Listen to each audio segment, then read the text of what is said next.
आजकल आप देखें तो बड़ी हाई डेफिनेशन गेम्स आ रही हैं। पबजी की एग्जांपल आपके सामने है। तो वो गेम जो आप आज से 5 साल पहले कंप्यूटर्स पे खेलते थे, वो गेम आज आपके सिस्टम में, मोबाइल में आपके पास मौजूद है। तो पहले जो मोबाइल का टारगेट था वो कैमरे को टारगेट करते थे कि अच्छा कैमरा देना है, लेकिन आजकल मोबाइल जीपीयूज़ और गेम को टारगेट करके मोबाइल्स बन रहे हैं। इसीलिए हमारे पास गेम इंडस्ट्री बूम कर रही है।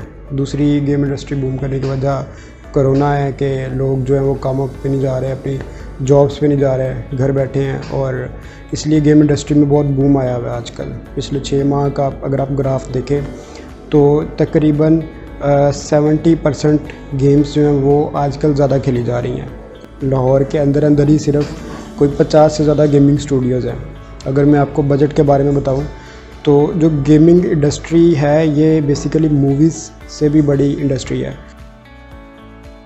आजकल फ़ोन में देखते हैं जी स्पीड किसकी अच्छी है, गेमिंग के लिए उनको फ़ोन चाहिए होता है। आजकल जितने भी यूथ है ना वो यही चाहती है कि गेम, उन्होंने पबजी जो है आजकल ज़्यादा चल रही है, उसके लिए वो मोबाइल ज़्यादा यूज़ करना चाह रहे हैं। बाकी उनको कोई चीज़ मिले ना मिले, उनको गेमिंग अच्छी चाहिए।